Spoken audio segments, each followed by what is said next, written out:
Jeremy Corbyn.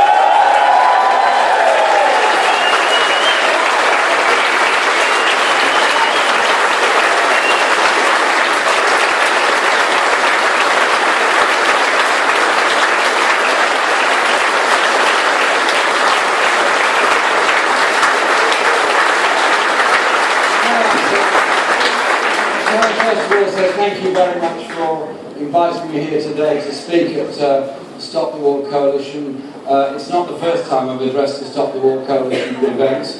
The first one was when we founded the Stop the War Coalition in 2001 at Friend's house on that evening. And I don't believe any of us who were there that evening would imagine that in 2016 we would still be in existence, and indeed probably bigger than ever, because of the importance of having a voice for peace and a voice for reason in our country and in the way in which we approach wars and the way in which we approach the policies that we want to follow in the future.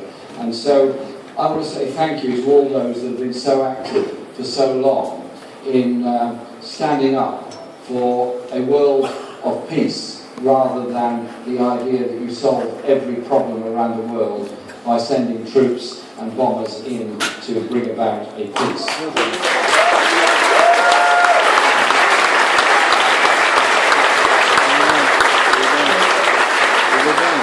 I looked at the tragedies in Afghanistan and Iraq, and I'm still meeting asylum seekers coming to this country from Afghanistan who do not have a place of safety in Afghanistan any more than many people do in many parts of Iraq. And so those people tell a very human story, that after all these years and all this money that's been spent on all these wars, there are still people who are unable to remain living in their own homes and own communities and end up having to flee somewhere else. So there has to be an understanding of the issues, an understanding of the way in which those decisions were taken in order to go to war. And like Diane, we were both in Parliament at the time, having those discussions and having those debates and feeling a sense of very deep frustration. We had inquiries after the Iraq War, but preceding that, surely every politician should have noticed what popular opinion was actually like. The huge march that we had in London was paralleled by events in 600 cities around the world. I went to events in the United States during that period, in Washington and in San Francisco and later on in Chicago and other cities. It wasn't as if there wasn't also a huge movement to try and stop war and movement for peace all across the USA. Somewhere along the line, the political establishments all across the Western world, or most of the Western world, got it wrong and sent the troops in. And we are paying the price for that, and a lot of people, more importantly, have paid the price for that with the loss of life, be they civilians or soldiers on any side of the conflict. And so I'm coming to that. And so when the Chilcot report was finally authorised by Gordon Brown, I was pleased he'd done that because the previous reports into it had been clearly inadequate. There had to be a full inquiry. Many of us were very sceptical that Chilcot went on for so long, cost so much money, and produced such a very long report. I received a copy of it a couple of 3 hours before it was finally released to the public, and I sat in a sealed room to read it with a few colleagues, and we went through. I managed about 500 or 600 of the 800 introductory paragraphs, and I have a whole bookshelf in my office with the rest of the report on it. I can't pretend I've read every bit of it, I absolutely haven't. But there are some incredibly important lessons that have to be learned from Chilcot, and that is why I felt that it was good to have it. And I also felt the Select Committee report on Libya, which I'll come back to in a moment, is equally important. I also felt that it was important politically to move on in this matter. And so, during the leadership election last year in 2015, I gave an undertaking that I would, if elected to this position, give an apology for what had happened in Iraq, and I arranged to do that to an audience, namely of the families of servicemen and women who had lost their lives in Iraq and Afghanistan, and you think about them and think about what they're going through, because their sons and daughters are never going to come back. They have to live with that for the rest of their lives. And I thought the very least we could do is give a respectful apology in their presence and pledge that we would always try and do things differently and not send the troops into harm's way, but to do everything possible to bring about political solutions to the crisis that face people in those times. And so I gave that apology, and I'm pleased that I did so. The Select Committee report on Libya indicates many of much the same mistakes were made. It's as if the lessons of Iraq had not been learned before the troops were sent into Libya. And as Diane very well pointed out, there is an issue here of the refugee crisis that comes as a result of these wars.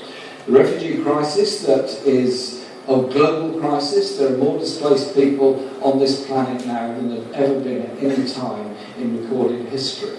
The majority, the vast majority of refugees in any part of the world end up being looked after in a barely sustainable way in often the very poorest countries in the world. The numbers that actually make it to Western Europe or the United States, North America, or other parts of North America or Australia is actually very, very small. I don't like to use the word burden, but the support that's given to refugees often comes from the poorest countries and the poorest people doing what they can to support them. And I think we should just reflect on that for a moment. It's often very poor people in Greece that are helping to feed refugees that arrive on boats landing on an island that is already very crowded and virtually bereft of its public services. And so there is a hand of humanity that's reached out at a local level. Sadly, that hand of humanity is not reached out in the way it should be across the whole of Europe or indeed across the whole of North America. I simply say this: you won't solve the refugee crisis with gunboats, barbed wire, tear gas and opposition to them. You will only solve it by a hand of humanity and friendship and dealing with the causes of the refugee crisis in the first place.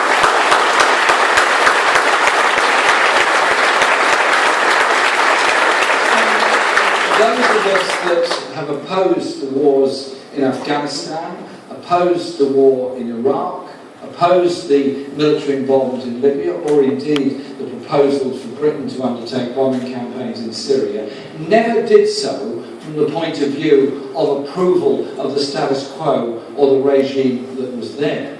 We did so because we didn't believe that a bombing campaign and military solutions were on offer. There had to be a political solution. Many of us actually marched against arms sales to Iraq long before the original 1991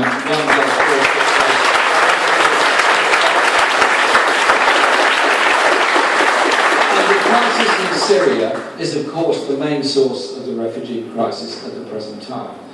I say this: the pain and suffering and deaths and loss and destruction in Syria has to stop. There has to be a ceasefire. There has to be an end by bombing by anybody on any target anywhere in Syria now.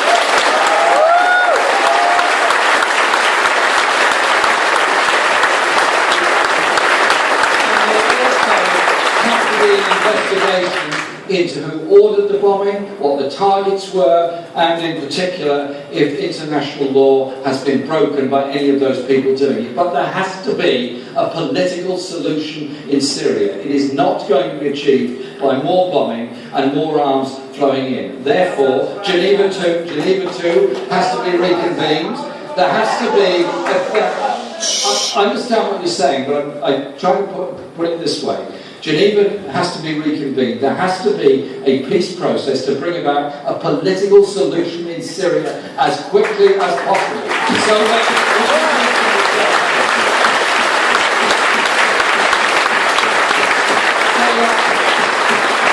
refugees can return home, and those people that are trying to get by in refugee camps in Jordan or in Lebanon, or those that are on the beaches in Turkey or Greece or various other parts of Europe. There also has to be a change in attitude and mentality across much of Western Europe. Some countries, Germany in particular, have been good in their trying to reach out to accept large numbers of refugees. This country has put a limit on it and disgracefully still not even fulfilled a very minimal offer of 3,000 unaccompanied child refugees. There is a refugee crisis across Europe. It's not going to be solved by hatred of refugees, by claiming they are the problem. They are the victims of the problem, not the cause of the problem.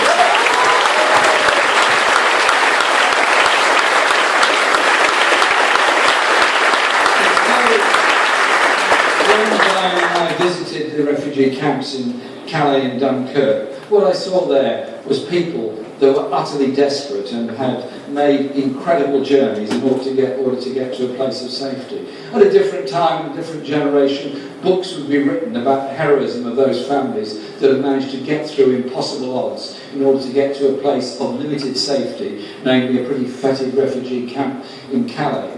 Can't we understand? History is unfolding before us. Are we going to go in the direction of saying there is a military solution to every crisis around the world, or are we going to say, instead, cannot we base our attitude, our foreign policy, on international law, on human rights, on justice, democracy, and supporting the victims of war?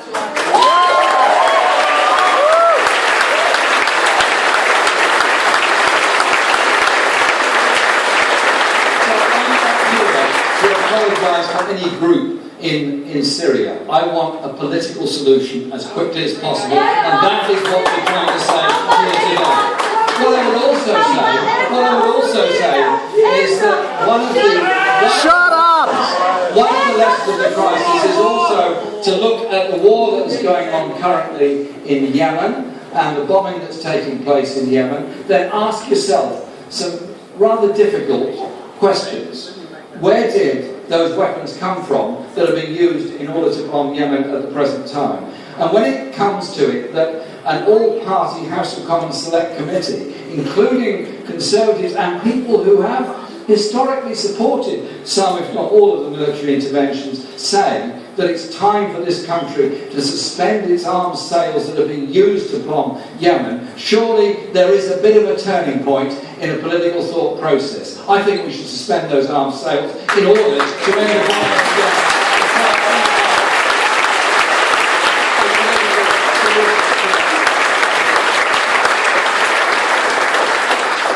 Wars create victims. Victims that die, buildings that are destroyed, lives that are ruined.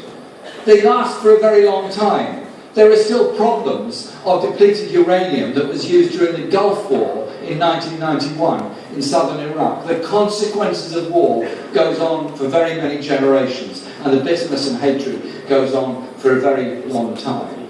And so the whole point of world peace movements, the whole point of looking at things in a different way is very important. And I want to thank Stop the War Coalition for its enormous contribution to showing there was opposition to Afghanistan and Iraq wars, showing that there is a huge body of public opinion in Britain, maybe not adequately represented in the media, that say, well, actually, there is a different way of doing things. We can make a different contribution to this world. And what I want to see is a foreign policy dedicated to universal human rights, dedicated to supporting and promoting democracy, dedicated to bringing about a decent opportunity and standard of life and living for people in often the poorest countries in the world. The juxtaposition of a massive expenditure globally on arms and a relatively minimal expenditure